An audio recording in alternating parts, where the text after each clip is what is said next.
Guys, magluluto tayo at etong iluluto natin ngayon.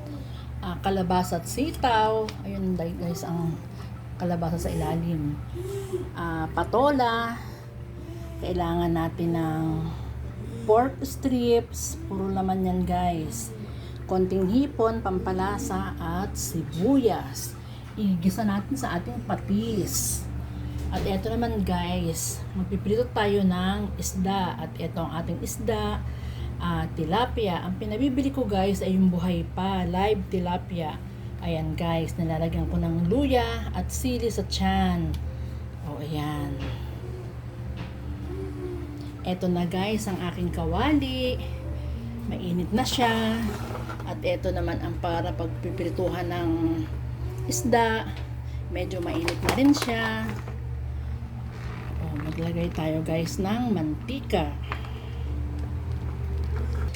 O guys, ilagay na natin ang ating pork. Eto yan guys, mainit na ang ating kawali. Ilagay na natin ang ating isda. Ito naman, pinigit ako na ang ating pork. Isabay na rin natin yung isa. Kasi na rin ito guys.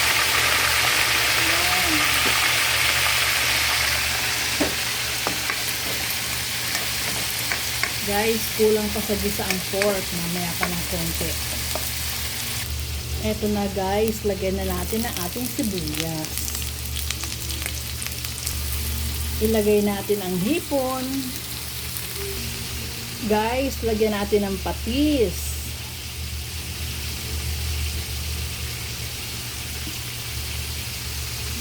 Ayan guys. Gigisahin natin mabuti ang patis. Hey guys, kung andito lang kayo, ang bango-bango, sana naamoy ninyo kung gaano kabango ang aking patis. O yan guys, ang aking isda. O yan.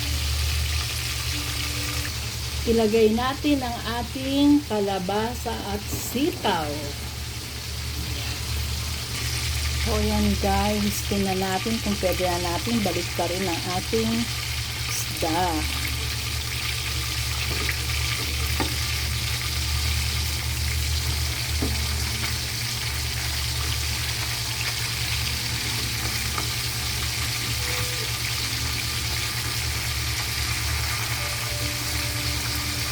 Hindi pa guys pwede, maya pa ng konti. Try natin ulit guys kung pwede na natin mabalik. Ayan, pwede na. Pwede natin itong isa.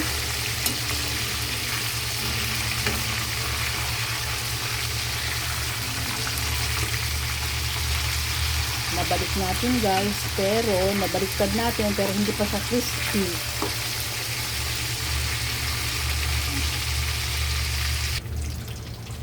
Check natin guys. O ayan. Lagay natin ang ating patola.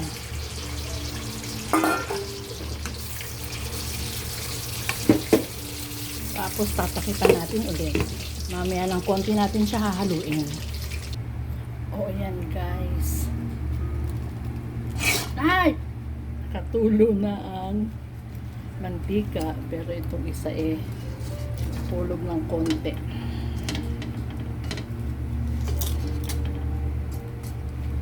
Ayan. Lagay natin dyan. Ayan guys. Ito na ang ating crispy tilapia. Ayan. At ito guys, ang ating gulay. Luto na siya. Patay na natin. Ayan guys. Oops. Ito guys ang ating ulam combination ngayon. Ginisang gulay, kalabasa, sitaw at patola at crispy fried tilapia.